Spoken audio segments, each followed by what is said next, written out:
زنا، سود خوری اور قرض، زنا سود خوری تو توبہ سے معاف ہوتے ہیں، اور قرض جب تک ادا نہ کرو معاف نہیں ہوتا۔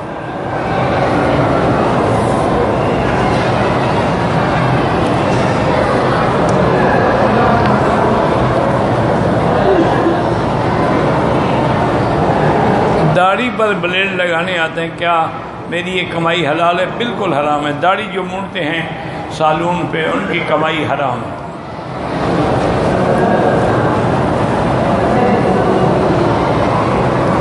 اگر ہم کتاب پڑھ رہے ہیں اس میں کوئی آیت آ جائے بغیر وضو پڑھ سکتے ہیں۔ محفل میلاد جو منعقد کرتے ہیں وہ بدعت ہے، اس کا کرنا بھی ناجائز ہے، اس میں کھانا کھلانا بھی ناجائز ہے۔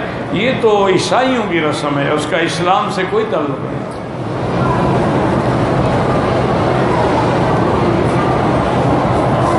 مجھے وضو گیس، بہرحال اگر گیس کی بیماری ہے ہر نماز کے لیے نیا وضو کرو، یعنی مغرب کے لیے جو وضو کیا ہے وہ عشاء تک کافی ہے، پھر عشاء کے لیے نیا وضو کرو۔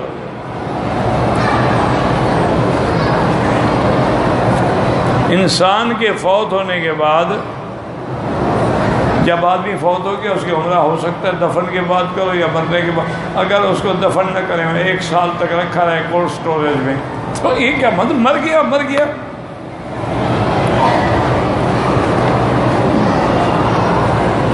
شوہر نے بیوی کو شرط لگا کر 3 طلاق ایک بار دیا ہے، بالکل 3 طلاق ہو گیا جناب، 1 بار دے اور 10 بار دے، 3 ہے 1 ہے۔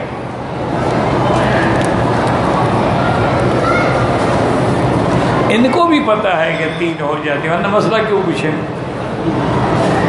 ان کو بھی پتہ ہے کہ حرام ہو گئی ہے، اب بھاگ رہے ہیں کہ کوئی راستہ نکل ہے، کوئی راستہ نہیں جناب۔ اگر ہوائی جہاز میں جمعہ کی نماز کو، جمعہ تو سفر میں معاف ہے تو تم جمعہ ہوائی جہاز میں پڑھو گے ماشاءاللہ، جب مسافر کے لیے جمعہ ہے ہی نہیں۔ بس عورت کی نماز مرد سے بالکل الگ ہے۔ رمضان روزے کے دوران ہاتھ کے ذریعے اگر اس نے مشترنی کی انزال ہو گیا، کفارہ تو نہیں ہو گیا، روزہ ختم ہو گیا، دوبارہ روزہ بھی رکھے اور توبہ بھی کرے۔ کفارہ تب ہوتا ہے جب بیوی سے جماع کرے۔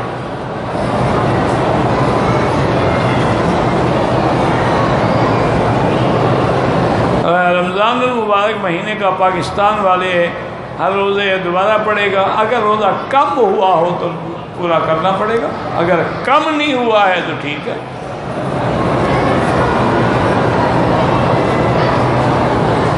اگر مکے کا رہائشی اپنے رشتہ دار کے نام پہ قربانی کرے وہ بھی جائز ہے،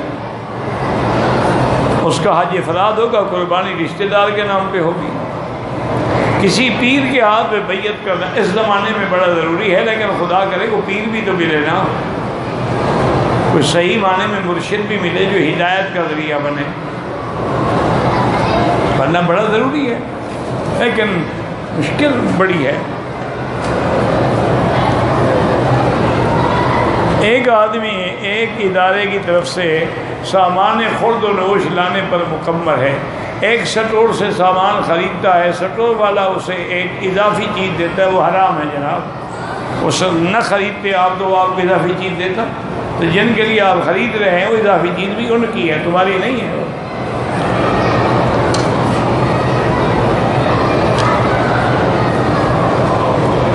اگر کسی آدمی نے بچپن میں کسی عورت کا دودھ پیا تھا تو اس کے بچوں سے اس کا نکاح نہیں ہو سکتا، اس کی جتنی اولاد ہے اس کے بہن بھائی ہیں، وہ ماں بن گئی، اس کی اولاد بہن بھائی بن گئے۔